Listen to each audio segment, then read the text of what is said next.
आज हम degree of financial जो लीवरेज है और डिग्री ऑफ ऑपरेटिंग लीवरेज के बारे में कुछ पढ़ेंगे और लगभग इस क्वेश्चन में है ना तीनों ही फॉर्मूले कवर हो जाएंगे।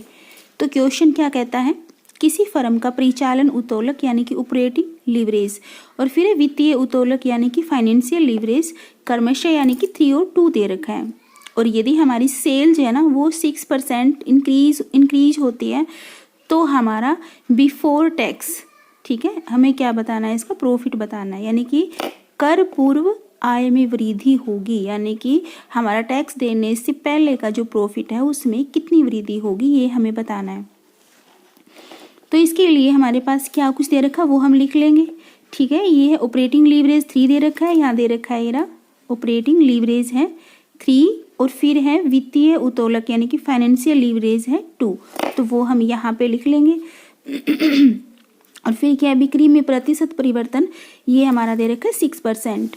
और फिर हमें ये पूछा गया है कि कर पूर्व आय में वृद्धि होगी, तो ये कितनी वृद्धि होगी ये बताना है। इसके लिए हम फॉर्मूला अप्लाई करते हैं, क्योंकि यहाँ 2 चीज़ें दे रखी है ना, ये ऑपरेटिंग और फाइनेंशियल, तो इसके लिए हमें ये फॉर्मूला अप्लाई करना पड़ेगा डिग्री ऑफ कॉम्बिनेशन लीवरेज का, ठीक है। संयुक्त उत्तोलक की मात्रा हमारे पास क्या रहेगी, इन दोनों का multiply operating leverage multiply financial leverage.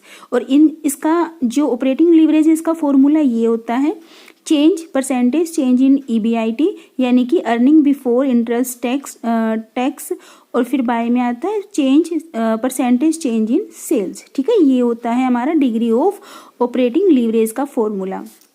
और ये होता है DFL यानी कि डिग्री फाइनेंशियल लीवरेज का फॉर्मूला है परसेंटेज चेंज इन EBT यानी कि अर्निंग बिफोर टैक्स और change percentage change in EBIT earning before interest and tax. तो ये फॉर्मूला यहाँ पे 1 नंबर का तैयार हो चुका है और 1 नंबर का ये तैयार हो चुका है और एक फॉर्मूला हमारा ये बनता है इन दोनों की मल्टीप्लाई करके। तीनों फॉर्मूले यहाँ कवर हो चुके हैं, ओके।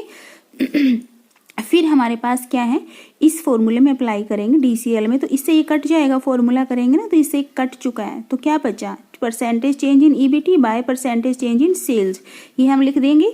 और हमारे पास DCL की वैल्यू कितनी दे रखी है, अब DCL क्या होता है, कॉम्बिनेशन लीवरेज, उन दोनों की मल्टीप्लाई होता है ना, operating leverage multiply financial leverage, और वो हमें 3 और 2 दे रखा है, जो कि मैंने स्टार्टिंग में यहाँ बताया था कि हम लिख लेंगे, क्वेश्चन में गिवन है ये।